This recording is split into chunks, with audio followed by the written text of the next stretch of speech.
Tuning in. Thank you, Megha. Thanks. Okay, thank you so much for tuning in. Um, for those of you who don't know me, my name is Dr. Ritisha Nagar. I am an assistant professor of psychology at University of Delhi. I also identify as one of the fiercest critics of my discipline.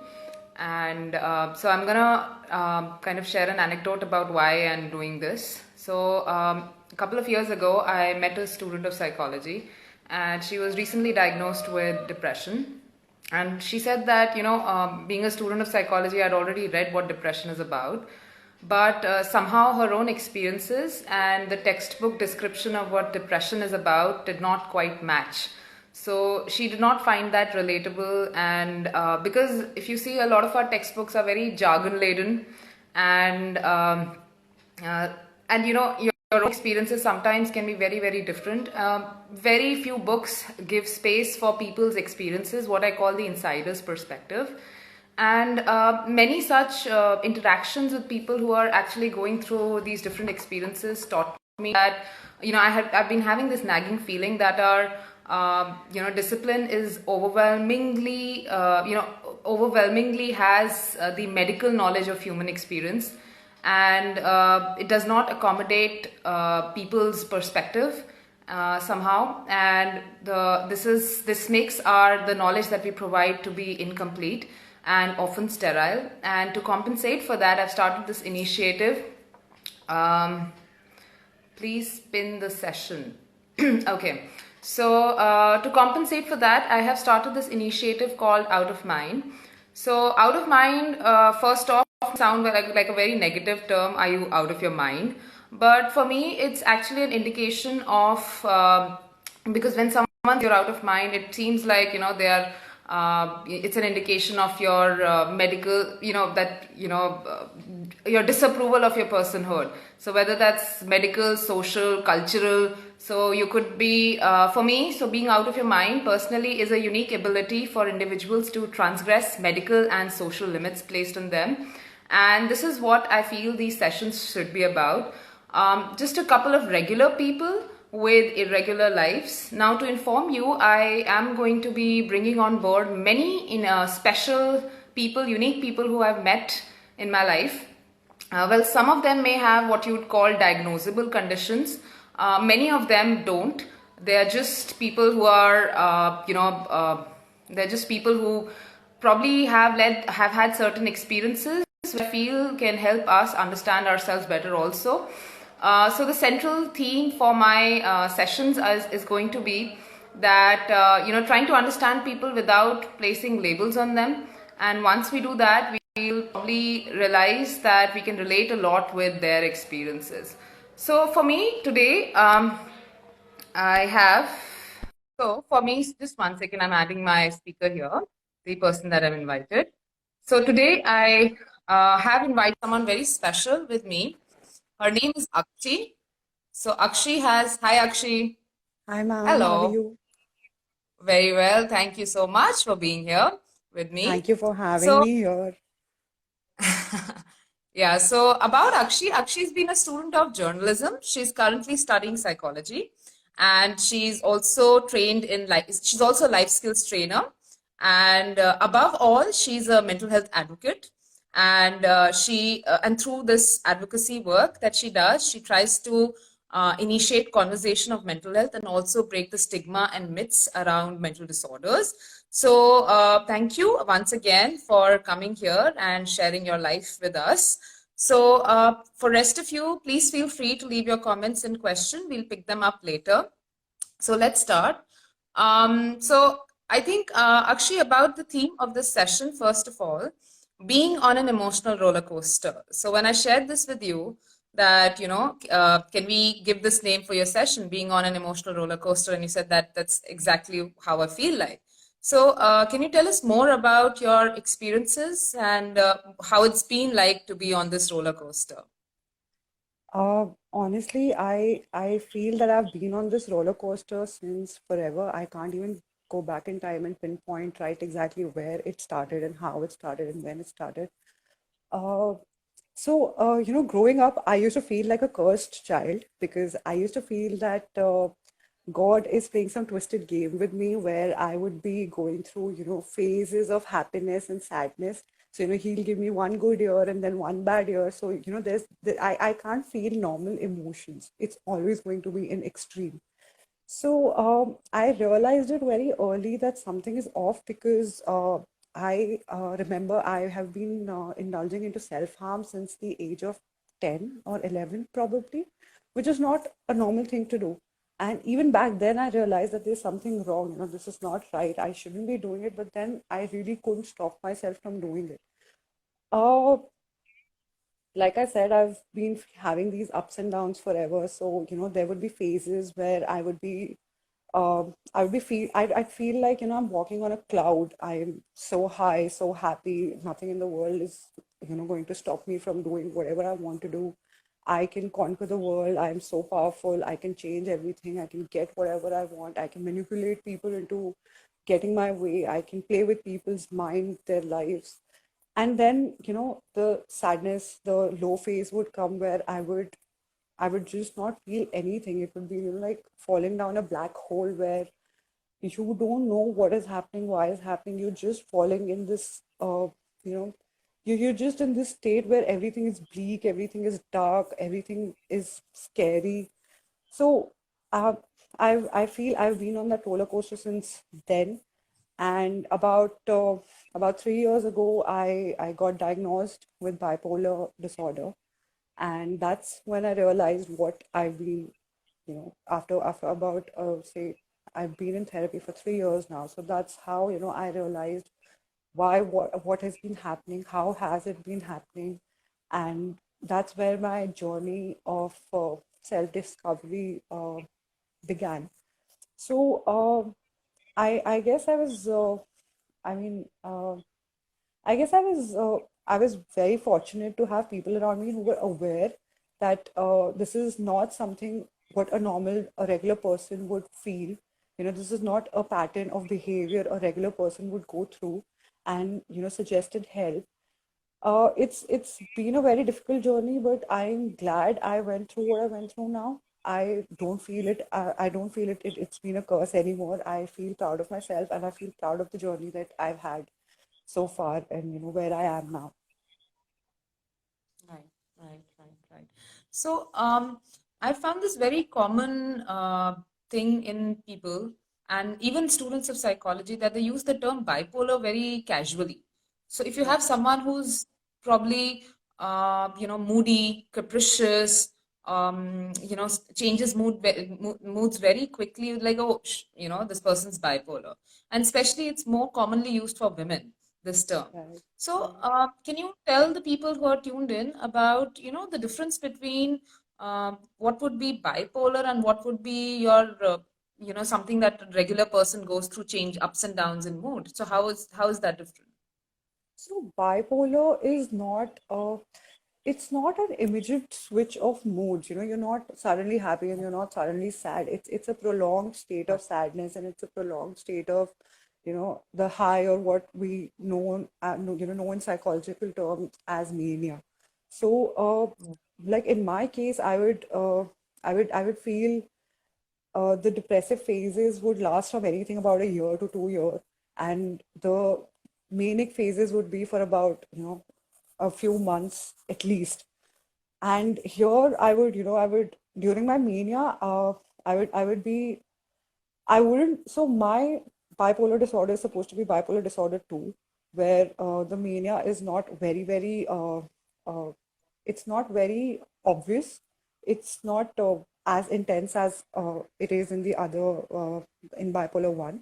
So here I would not be, going around fighting, going around, you know, doing extreme stuff. But at the same time, I would feel high and happy for no reason.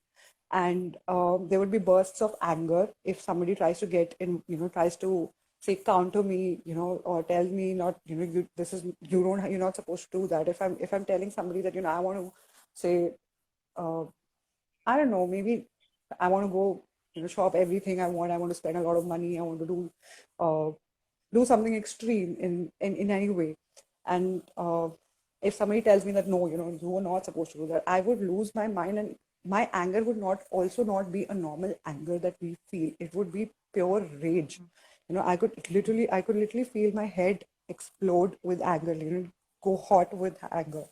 Similarly, in my depressive phases, I would feel so low.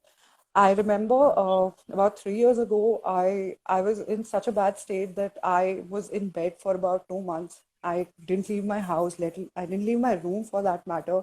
And I would just be in bed, cry, cry, cry. I would cry for no reason. I would cry, you know, when the day would begin. I'd be crying when the day would end, and that's how it was. So it's not a regular mood swing where you know you can change your mood or distract yourself from that mood and you know change the state of mind you are in. So Right. I guess that's the most obvious difference that I could probably tell you. Right. It's very interesting because many people do believe that to be bipolar means to be emotionally unstable in terms of अभी हंस रहे थे तो अभी रोने लग गए हैं उस तरीके Right, से when there actually right, is long periods of depression and then alternating with long periods of mania. Right. right. There's another misconception that is there about bipolar disorder. So there's this wonderful documentary online for those of you who are interested. Stephen Fry, he's a British comedian, and his documentary. This documentary is called "The Secret Life of a Manic Depressive." So in this, he makes a very interesting comment that when he was in school, of course, he was undiagnosed, and so he ran away from his school. He stole his parents' credit card, and then he splurged it in the most grandiose ways. So he says that for most people, nobody thought that it was actually an underlying condition. It was actually an underlying disorder because not many people could distinguish it from bad behavior. So, True. do you think it's easy, even in our society, to confuse mood disorders with something like, oh, she's just badly behaved, she's doing this deliberately, and she just is so selfish and she just keeps doing these things to hurt other people, etc. So, what is your take on that? I think it's very sad that disorders like bipolar disorders get, you know, they're swept away saying that their behavior, bad behavior problem. Because I remember when I was in probably eighth or ninth grade, I had a visiting psychologist in school who suggested that I should, you know, maybe probably get myself assessed and see if I need help or not. Because at that point of time, I was again, you know, in that space where I was doing extreme things, and I was also, you know, cutting myself a lot, and I mean, I was playing with fire, like quite literally playing with fire. So uh, when I suggested that, you know, I should actually go and get that test done, I was dismissed both by my teachers and my parents. Uh, you know, they just said that, you know, it's just a teenage behavior, it's just a phase, you know, you'll get over it. You know, when you grow up, it'll change. It's not a problem, for so to speak. So and not just then, even later on, like say even when I was in school, you know, nobody really saw those patterns as a problem.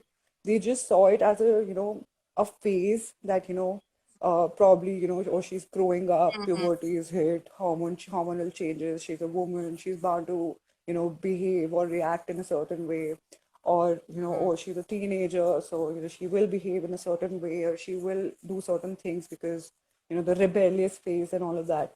So Right. it's really sad. I mean, how we don't give psychological disorders the due importance or the you know that they deserve to get. So yeah, I mean, uh, it is often dismissed as bad behavior, and it's really sad. Hmm. Okay. So, uh, I wanted to ask you another question. So, not all people, but some people do, as part of bipolar disorder, experience psychotic experiences. They do experience hallucinations or delusions for that matter. And I think out of all clinical experiences, the psychotic experience is the one that has been most stigmatized, you know. It's the conventional losing of your mind is if you say मुझे कोई दिखाई दे रहा हो मुझे आवाजें सुनाई दे रही हैं उस तरीके से जैसे movies में भी दिखाते हैं. So even for students of psychology, I had this student who'd come up and told me that, you know, मैंने internship में schizophrenia का patient देखा and they're real. So I'm like, yeah, it's schizophrenia. It's not Santa Claus. Of course, they're real. So there's a lot of, you can say maybe sometimes even unhealthy voyeuristic interest in what psychotic episodes are about. And the most obvious, I think, misconception out there is that if you've had a psychotic experience, then your life is done for. Then you are crazy in the conventional sense. Yes, So, yes. yeah. So my question is that. What do you got to say to those people who kind of believe that, psychotic experiences is the end of life as you know it? It's funny that I mean, honestly, first of all, it's actually, I've been very open about my condition, about my depressive phases, my mania phases for the last 2 years. But going through the psychotic phases is something that the psychotic disorder is something I've never opened about. This is the first time I'll be talking about it. So I remember this one particular incident where I had just watched the second part of Conjuring, and in that movie, as far as I remember, that little girl, she hears voices and, she sees a demon. So when I was watching that movie, I could relate to her so much because it actually feels like living in a horror movie. You know, Mm, also, the only person I've ever actually seen go through a psychotic phase uh, didn't really live to uh, tell the tale of how they got through it, because well, they were really old. So when I first started experiencing my hallucinations, when I started hearing the voices, I tried to ignore them at first because I thought, I am already going through a horrible, horrible phase. I don't need this. And if I tell somebody this, they would probably lock me up in a dark dungeon very and, get rid of yeah, me. So yeah, I didn't tell it to anybody, not my, family, not my friends, not my doctors for that matter. But yeah, uh, it's I think it was the worst phase of my depressive phase, all through. I mean, in the yeah, last few years, ever since I started experiencing my emotional roller coasters, that was the worst thing that I've ever come across. Uh, right, it started with me hearing voices, it felt like somebody sitting on my shoulder and talking to me. And those voices are so convincing and they're so powerful, you just can't ignore them. They would tell mm, me things like, your parents don't need you, your family don't need you, they want to get rid of you, you should cut yourself, you should skip your medicines, or you should overdose on them. This is not what nobody needs you in life. You need to really get away. You need to kill yourself, and uh, nobody needs you. Basically, the message was nobody needs you. mm, And mm, I I I tried to ignore them for the longest time till they yeah, started taking forms.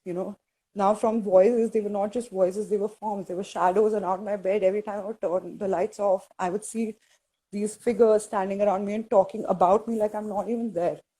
And honestly, that was the most challenging part as well of my journey, because those voices are so interfering that even if you want to do something, even if you want to change something about what is happening to you, like they would not let that happen, because like I said, they tell me to not take my medicines or overdose on my medicines. Both are not good for my improvement. yeah, So that's what I would do. I would stop taking my medicines, my progress would fall.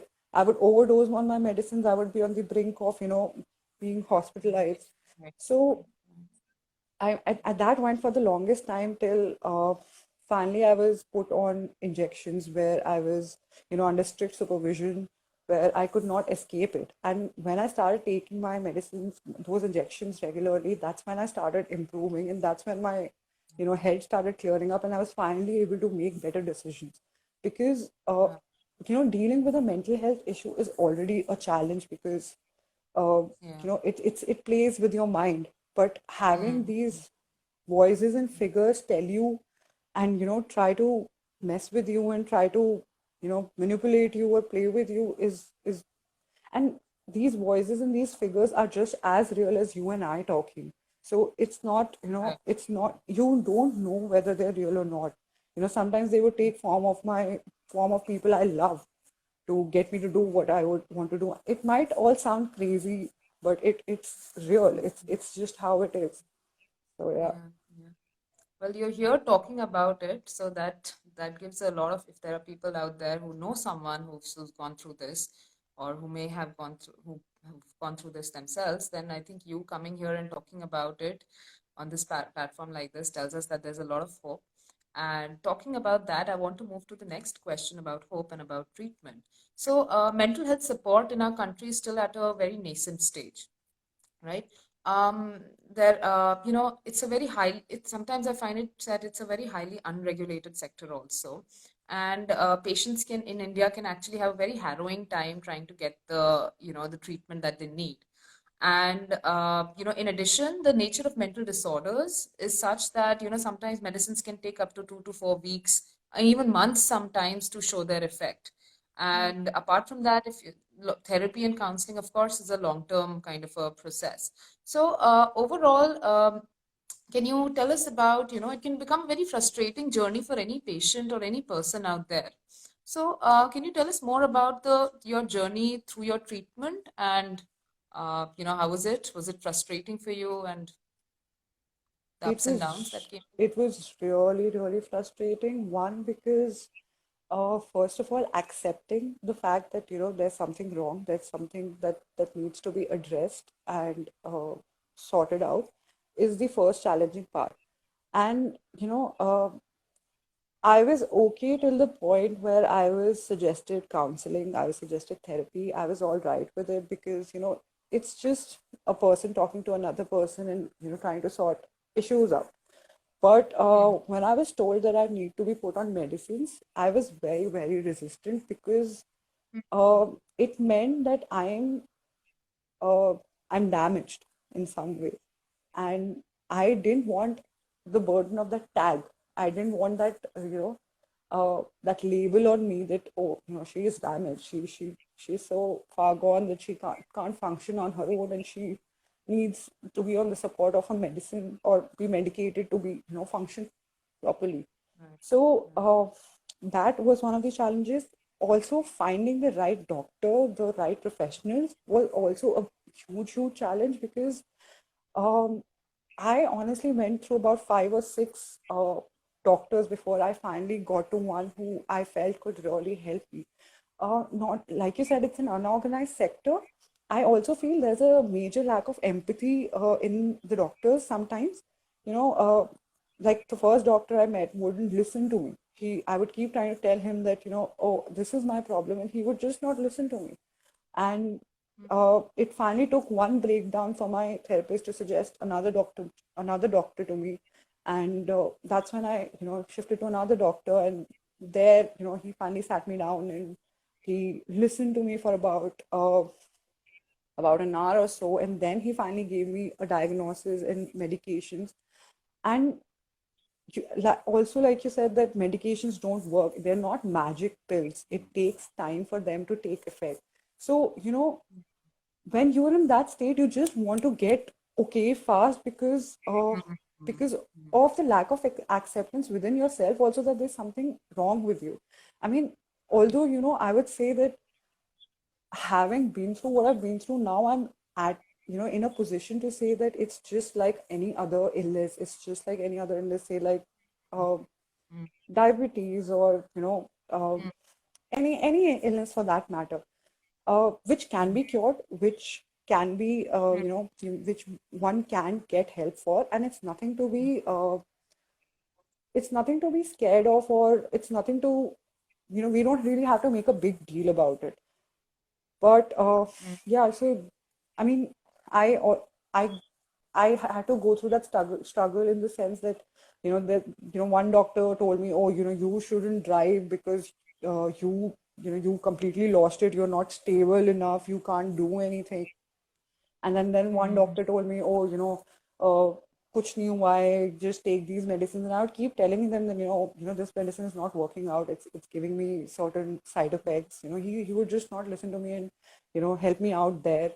So, it is a struggle because, I mean, it is I mean, I would say that it's a lot of hit and try. I mean, at least it was for me, because I gave up a lot of time. I was like, I don't want to be helped. I'm done. It's already such a hassle. It's already such a strain dealing with what I'm dealing with. I don't want to go through the pain of, finding that Right. right help. I mean, if you're a professional, I mean, you should know what you're doing. You shouldn't, you're not supposed to be playing around with me. So Mm, it was a yeah. struggle that ways, but yeah, I mean, I think the right kind of support is really, really important. And I have also learned that that support really, I mean, you can't really choose who you get that support from, because a lot of people are, apart from their health issues, they're also worried whether their family will support them, whether their friends will support them. So, wherever you get that support from, just take it and just stick to it and get the help that you require. I mean, just don't give up.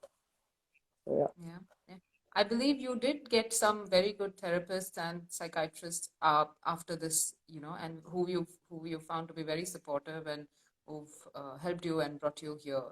Right. So I think it's all, yeah. So I think while there are many people out there who, like you said, it's hit and trial. So just like we kind of, I think the thing is that so many times we go through many doctors even for a physical condition. So if I have Yeah. diabetes, then one doctor doesn't work well for me, I go to another doctor. But I think the thing about mental disorders, like you said, is that you're already in that space where you want to be released from that pain. Right. So, the hit and trial or going through one doctor and then another doctor and one therapist and another therapist can be all the more frustrating.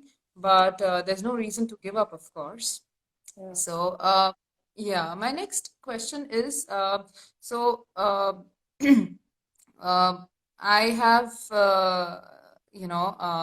believed that there are a lot of things that we go through in life, and there are a lot of sufferings that are there, and mental disorders or mental, these kind of experiences can make us go through a lot of, struggles. But people can find a lot of meaning in it also, especially when there is no choice but to. Like you said that, we shouldn't make such a big deal out of it. And so do you think that going through this struggle of yours and this condition of yours, what all have you learned about yourself, and it's your discovery about yourself vis-a-vis in this kind of a context? I think the one thing that really, really worked for me was accepting myself. For the longest of time, I was trying to feel accepted by people around me, my family, my teachers, my friends, my social circle, everybody. I was doing everything I could to uh, please everybody or do the right thing and be accepted. Even during my mental health journey, uh, you know, uh, more than trying to accept what I'm going through and what is happening to me, I was trying to make my parents accept it, my friends accept it, my sister accepted that, oh, you got to understand, you got to understand, you got to understand that I'm going through something. Instead, what I should Mm, have focused on long back was accepting it myself first. When I did that finally, when I realized that I really need to start accepting myself with all my flaws and my goods, that is when I really started making my journey up. When I mm, stopped fighting myself to not feel certain emotions or feel certain emotions, that's when I mm, started working my way up. So when you feel when you're going through a mental health issue, even on a regular day basis, when you feel certain emotions, especially negative emotions, we try to fight it, we try to push them away, we try to tell ourselves that mm. no, they're not real, no, this is not Yeah, happening. I yeah. really feel that when I stopped doing that, when I started accepting them just Mm, as they were, is when mm. things changed. So, Right. when I finally, I mean, uh, I started telling myself, instead of expecting people around me to give me that support that I needed to nurture myself, to feel nurtured, I started doing it for myself. Every night before sleeping, or every morning before starting my day, I would tell myself that, you've got this, just one more day, you can do it. I'm here for you. I support you. You are good just the way you are. You deserve every respect. I started telling myself, I mean, quite literally started chanting it to myself, every day, till I actually started Mm, believing in it.